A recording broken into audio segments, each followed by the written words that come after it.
Hello everyone, फिनस्टॉक्स में आपका स्वागत है जहां हम बात करते हैं फाइनेंस की, इन्वेस्टिंग के साथ बात करते हैं ट्रेडिंग की। अगर आपको स्टॉक मार्केट के साथ रिलेटेड रहना है, स्टॉक मार्केट के साथ कनेक्टेड रहना है तो मेरे चैनल को सब्सक्राइब कर ले। मैं जानता हूं मैं बहुत दिनों से वीडियो नहीं बना रहा हूं, उस डिसकंटिन्यू का कुछ और रीजन है। मैं आपको एक्सप्लेन करूंगा, बट हाँ, मैं प्रॉमिस करता हूँ, ट्राई करूंगा मैं कि आज से जो वीडियोस डाल रहा हूं तो आज से मेरी वीडियोस का फ्लो जो है वो कंटिन्यू रहे।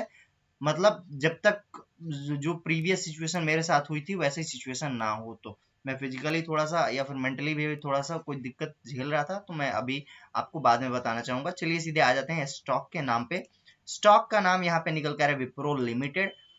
यहाँ पे हम लोग एक एक पॉइंट डिस्कस करेंगे इस स्टॉक के बारे में, जो भी करंटली अभी न्यूज चल रही है वो न्यूज पे देखेंगे, आर्टिकल्स फोकस करेंगे, जो स्टॉक प्राइस चल रहे हैं वो देखेंगे, साथ में टेक्निकल पॉइंट्स कवर करके बताऊंगा आपको कि हमें टेक्निकल क्या सजेस्ट कर रही है। और यहाँ पर जो भी लॉन्ग पोजीशन या शॉर्ट पोजीशन होगी, 1 आवर की कैंडल्स भी हम लोग देखेंगे, साथ में यहाँ पे 15 मिनट की कैंडल्स भी हम लोग देखेंगे। दो कैंडल्स पे हम लोग डिस्कस करेंगे एक एक पॉइंट को। बाई होल्ड और सेल रिकमेंडेशन पे भी थोड़ी चर्चा होगी कि मुझे क्या यहाँ पे डिसीजन लेना है, मैं क्या यहाँ पे डिसाइड करता। तो चलिए सीधे एनएससी की वेबसाइट पर आ जाते हैं और आपको सीधे कल की परफॉर्मेंस बताते हैं, यानी प्रीवियस ट्रेडिंग डेज की, यानी फ्राइडे की परफॉर्मेंस यहाँ पे हम देखेंगे। फ्राइडे को अगर बात करें तो स्टॉक देख सकते हो काफी लो पे क्लोज हुआ है, लगभग लगभग 468.65, यानी जो प्रिसाइज क्लोजिंग है, प्री क्लोजिंग है, प्री मार्केट क्लोजिंग, यहाँ पर इससे भी नीचे थोड़े से पॉइंट जाके ये क्लोज हुआ है। हालांकि पॉइंट का गैप जो है ज्यादा नहीं है, बट फिर भी ये नोटिसेबल पॉइंट हो जाता है। दूसरी अगर बात करें यहाँ पे ऑर्डर बुक की, तो ऑर्डर बुक में आप देख सकते हो यहाँ पे सेल क्वांटिटी लगी हुई है, बाई क्वांटिटी नहीं, सेल क्वांटिटी लगी हुई है। ये भी एक डाउटफुल पॉइंट बनता है और यहाँ पे एक क्वेश्चन एराइज होता है, यानी दो नेगेटिव पॉइंट हो चुके हैं हमारे पास। अब आते हैं थर्ड पॉइंट पे। यहाँ पे थर्ड पॉइंट आपको दिखाना चाहूंगा, लगभग अपने 52 वीक के आसपास ही ये ट्रेड कर रही है, लो के आसपास। तो ये थोड़ी सी एक हल्की सी जो है पॉजिटिविटी होती है। अगर आपको आईटी सेगमेंट में इन्वेस्ट करना है तो आप यहाँ पे थोड़ा सा नजर दे सकते हो। अब हम चलते हैं आगे। अगला हमारा जो यहाँ पे निकल के आ रहा है पॉइंट, वो ये है कि हमारा ट्रेडिंग वॉल्यूम क्या हुआ है। तो ट्रेडिंग वॉल्यूम की बात करें तो 83,87,000, जिसमें से 37,51,000 यानी 45% की डिलीवरी हुई है। डिलीवरी पॉइंट पे गुड है, यानी यहाँ पे इसको एक मिलते हैं प्लस पॉइंट, एक प्लस पॉइंट, बाकी 3 माइनस पॉइंट मिले हुए हैं। एक और प्लस पॉइंट हमें मिल रहा है, वो ये प्लस पॉइंट, मतलब 3 नहीं, 2 प्लस पॉइंट 2 माइनस पॉइंट। ये प्लस पॉइंट ये 52 वीक लो के आसपास है, तो आप काफी नीचे प्राइस पे ले रहे हो। अगर ये यहाँ से 52 वीक हाई की तरफ बढ़े तो लगभग 35% से ज्यादा का आपको मोमेंटम जो है वो दिखा सकता है ये स्टॉक। अब हम चलते हैं आगे। आगे हम जो एक दो न्यूज आर्टिकल हैं, जो भी इसके करंटली फंडामेंटल्स जो चेंजेस है उस पे हम लोग देख लेते हैं।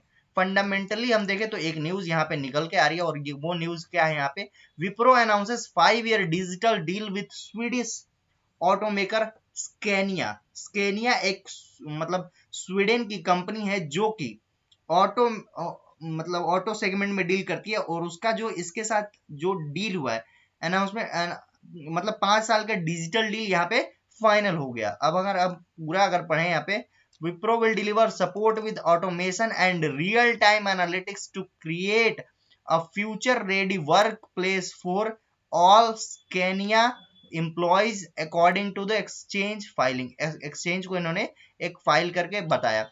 Wipro on Thursday announces that 5-year deal to transform Sweden-based truck manufacturer Scania digital workplace services and support in its journey toward sustainable transport solution। तो ये एक काफी अच्छी बात हो जाती है। अगर कंपनी की बात करें तो कंपनी के 54,000, यानी जो स्कैनिया उसके 54,000, यानी वेल स्टेब्लिश कंपनी है। मोर देन 30 कंट्रीज में इनका जो है इमेज है, तो ये काफी एक अच्छी बात हो जाती है और विप्रो के लिए भी एक अच्छी डील होने वाली है। विप्रो प्रेस रिलीज में 31 मार्च विदाउट नेमिंग द कस्टमर और detailing tenure and size deal filing set, यानी कि यहाँ पे अगर आप देखोगे, the deal was mentioned in Wipro press release that was attached along with the financial result. ये फाइनेंशियल रिजल्ट में इन्होंने बताया था कि ये डील हमारी होने वाली है, बट यहाँ पे क्लाइंट का नाम नहीं मेंशन किया था, बाकी कोई मतलब फर्दर डील की साइज भी नहीं बताई थी, बट अब ये क्लियर हो चुका है। टेन्योर भी यहाँ पे डिस्क्लोज हो चुकी है। अब हम चलते हैं अपने दूसरे न्यूज के लिए तरफ। दूसरा न्यूज, यानी कि एक बेस्ट न्यूज हमें मिल गया फंडामेंटली, कि अब ये कंपनी थोड़ी सी सस्टेनेबल तौर पे आगे बढ़, 5 साल का यहाँ पे एक हमें जो लुक है वो दिख रहा है, लुकअप। अब हम चलते हैं अगले न्यूज पर। अगला न्यूज यहाँ पे निकल के आ रहा है, Wipro extend agreement with credit agrisol CIB to support IT infrastructure transformation. Wipro will enable Credit Agricole CIB to embrace the least cloud technology and embrace the least cloud technology and agile practices. Wipro Limited has announced that it has extended the strategic agreement with the Credit Agricole CIB, the corporate investment bank division of Credit Agricole Group, to fuel Credit Agricole CIB next stage growth. Credit agrisol CIB जो है ये किसकी जो subsidiary है, तो ये subsidiary है credit agrisol group की, जो कि इन्वेस्टमेंट बैंकिंग में डील करती है। और यहाँ पर इनका जो डील है, जो अभी जो भी इनका एग्रीमेंट था पहले, वो एक्सटेंड यहाँ पे कर दिया गया है। फर्दर कितने दिनों के लिए किया गया है, तो यहाँ पे उसकी कोई पुख्ता जानकारी नहीं दिया हुआ है। अगर आप पूरा पढ़ोगे यहाँ पे, तो यहाँ पे उतनी ज्यादा जानकारी इन्होंने अभी रिलीज नहीं की है कि कितनों दिनों के लिए एक्सटेंड किया, बट हाँ यहाँ पे एक्सटेंड हो चुकी है डील। अब हम आते हैं अगले न्यूज पे। अगला न्यूज नहीं, यहाँ पे आर्टिकल है, neutral Wipro target with the price of 540 Motilal Oswal has recommended by neutral rating on Wipro with the target price of 540। यहाँ पे विप्रो की न्यूट्रल रेटिंग देते हुए इन्होंने 540 का टारगेट दिया हुआ है। मोतीलाल ओसवाल की पूरी रिसर्च है यहाँ पे, एबिटा वगैरह मार्जिन वगैरह के फोकस में रखते हुए, ठीक है। अब हम चलते हैं आगे। आगे हम लोग अगर देखेंगे यहाँ पे, तो यहाँ पे हमारे पास जो अब आता है चार्ट वाला एनालिसिस। चार्ट एनालिसिस पे ये कंपनी क्या करी है। अभी हम लोग वन डे के चार्ट पैटर्न पे देख रहे हैं, तो वन डे के चार्ट पैटर्न पे अगर आप देखोगे तो ये लगभग अपने लोज के आसपास है। यहाँ से इस स्टॉक में 15 जनवरी, यानी कि अगर आप देखना चाहोगे ध्यान से, तो आपको मैं बताना चाहूंगा कंपनी का जो प्रीवियस रिजल्ट था, प्रीवियस रिजल्ट अगर मैं बात करूं, तो प्रीवियस रिजल्ट यहाँ कहीं आया हुआ था, और ये उस टाइम ये कंपनी में होल्ड करता था। तो मेरे लिए बहुत ही अच्छी न्यूज आ चुकी थी, आप मान के चलो एक तरह से। जो प्रीवियस 2021 का जो रिजल्ट आया हुआ था इस कंपनी का, एग्जैक्टली आपको मैं दिखाना चाहूंगा, यहाँ कहीं आया हुआ था, ठीक है। और अचानक से कंपनी में जो है अच्छा खासा मोमेंटम दिखा दिया था।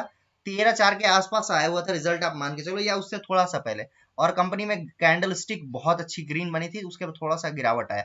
उसके बाद कंपनी ने रफ्तार जो पकड़ी ना, तो एक टॉप बनाया यहाँ पे, आप देख सकते हो। अक्टूबर के आसपास हम लोग आ जाते हैं, 726 के आसपास जो इस कंपनी ने हाई बनाया, उस हाई को अभी तक ये ब्रीच नहीं कर पाई। अब कंपनी में क्या होने लग रहा है वो आपको समझाते हैं। अभी आप देखोगे तो कंपनी में एक लगभग 52 वीक लो के आसपास है। अगर हम लोग देखना चाहें, सिंपली यहाँ पे समझना चाहें, तो 22 डे मूविंग एवरेज को 5 डे मूविंग एवरेज ने कट किए ऊपर की तरफ। तो अभी इसमें एक बेयरिश सा माहौल है। जब तक ये 5 day moving average 22 day moving average को क्रॉस नहीं कर जाती है, तब तक यहाँ पे लॉन्ग पोजिशन अभी तो लेके चलने लायक नहीं है। हमें वेट एंड वॉच सिचुएशन में रहना है। अब वॉल्यूम की बात कर ले, तो वॉल्यूम देख सकते हो, काफी जो भी वॉल्यूम यहाँ पे हुआ है इस वाली कैंडल स्टिक पे, जो ये रेड कैंडल स्टिक जो गैप डाउन हुआ था, वो वॉल्यूम अभी तक बीट नहीं हो पाया है। दूसरा जो वॉल्यूम एक गिरावट की यहाँ पे हो गई अभी लेटेस्ट में, वो वॉल्यूम भी बीट नहीं हुआ। तो अभी जब तक एक बड़ी ग्रीन वॉल्यूम हमें ना दिखे, वहां पे हमें एंट्री लेना काफी गलत हो जाएगा। ये एक ट्रेडर के पर्सपेक्ट से बता रहा हूँ, इन्वेस्टर को क्या करना है वो मैं अभी समझाऊंगा। तो ट्रेडर के लिए हो गई। अब हम देखते हैं यहाँ पे 1 आवर की कैंडल लगाएंगे, और 1 आवर में हमारे पास क्या सिचुएशन आ रही है। 1 आवर में देखें तो हमारे पास एक बार यहाँ पे इस ब्लू वाली लाइन ने इसको कट करने की कोशिश की, बट कट नहीं कर पाई। अभी तक एक भी ऐसी कैंडल की क्लोजिंग हमें नहीं मिली है जो कि हमें बाई सजेशन यहाँ पे दे ट्रेडिंग प्रोस्पेक्ट से। यहाँ पे 15 मिनट की कैंडल भी अगर हम लगा के देखते हैं, तो भी हमें यहाँ पे एक तो मोमेंटम, यहाँ पे एक क्लोजिंग कैंडल मिली थी, बट वो यहाँ पे हमें एंट्री फिर से एग्जिट हो गई। तो स्टॉप लॉस अभी इस मार्केट में आपको हैंडी रखना है, पहली बात। दूसरी कि आपको long position as a trader लेने से थोड़ा सा, जब तक कंफर्मेशन कैंडल ना मिल जाए, मतलब वहां पे थोड़ा सा वो करे, बचे। अब हम आ जाते हैं एज अ इन्वेस्टर आपको क्या करना है। इन्वेस्टर की बात करें तो आपको जो प्राइस एक साल पहले मिल रही थी, उसी प्राइस पे अभी मिल रही है कंपनी, तो आपको नो डाउट विप्रो यहां से अभी इतना दमखम रखती है कि 2000 पॉइंट भी जा सकती है। कितना पॉइंट? अभी आपको दिखा दूं, मतलब 2000 के प्राइस पे भी ये स्टॉक ट्रेड कर सकता है, और ये इसके लिए चुटकी बजा के करने वाला ये काम है, ठीक है। 2000 के प्राइस पे भी ये जा सकती है stock, no doubt, for the longer term. ये नहीं कि आज आप ले कल 2000 हो जाएगी। तो आपको एज ए इन्वेस्टर एक सस्ती रेट पे कंपनी मिल रही है। अब मैं अगर आपके जगह पे रहता तो मैं आपको दूसरी बात एक बताना चाहूंगा। पिछले साल मैं आपको दिखाना चाहूंगा, जब ये स्टॉक 393 394 के आसपास गिरता था ना, यहाँ पे जब ये आ चुकी थी बढ़त, उसके बाद जब 393 392 तक गिरा था ना, मैंने बाई किया था और खूब एवरेजिंग की थी, खूब नीचे दबा के मैंने प्राइस लिया था। उसके बाद आराम से रैली का मैंने इंजॉयमेंट लिया। यहाँ पे मैंने कुछ प्रॉफिट बुक किया था, फिर मैं यहाँ पे कुछ क्वांटिटी ऐड किया इस जब ये फॉल आया, फिर यहाँ पे अभी ऐड किया हूँ, और अभी मैं और ऐड करूंगा। अगर आप नए इन्वेस्टर हो तो आपको अगर 1000 रुपए लगाने हैं, एग्जाम्पल बता रहा हूं, अगर आपको 1000 रुपए लगाने हैं तो आप यहाँ पे अपना जो है लगभग लगभग 200 रुपए लगा सकते हो। 200 रुपए यानी कि 20% रुपया लगा सकते हो, यानी कि लगभग आपको अगर अगर 1 लाख इन्वेस्ट करना है तो 20,000 रुपया अभी के मार्केट कंडीशन में आप विप्रो को ऐड कर सकते हो चाहो तो, ठीक है। अब हम आ जाते हैं फिबोनाची के लेवल, फटाफट से देख लेते हैं फिबोनाची हमें क्या सजेस्ट करता है, अभी हमें क्या रेजिस्टेंस सपोर्ट निकल के आ रहे हैं। तो अभी फिबोनाची के हिसाब से अगर बात करें तो यहाँ पे जो रेजिस्टेंस निकल के आ रहा है 476 का निकल के आ रहा है स्ट्रॉन्ग रेजिस्टेंस, 479 का रेजिस्टेंस, 484 का रेजिस्टेंस। वहीं सपोर्ट की बात करें 466, 463 और 459 के आसपास यहाँ पे निकल के आ रहा है। और करंटली अब इस कंपनी की बात करें तो कंपनी ने 462 वाले सपोर्ट को यहाँ पे सम्मान दिया है 12 मई को, जो कि 462 के आसपास में यहाँ पे रुकी हुई आपको देखने को मिल सकती है। देख सकते हैं 462 के 0.15, और यहाँ पे भी अगर देखेंगे आप लगभग यहाँ पे आके तो आपको 463 के आसपास एक सपोर्ट दिख रहा था। तो कंपनी ने थोड़ा सा सपोर्ट लाइन को यहाँ पे वैल्यू दिया है। आज के लिए इतना ही, मिलेंगे फिर किसी नए वीडियो में, तब तक बाय बाय, टेक केयर, सब खैर, आप अपने ख्याल रखें, जय हिंद, जय भारत।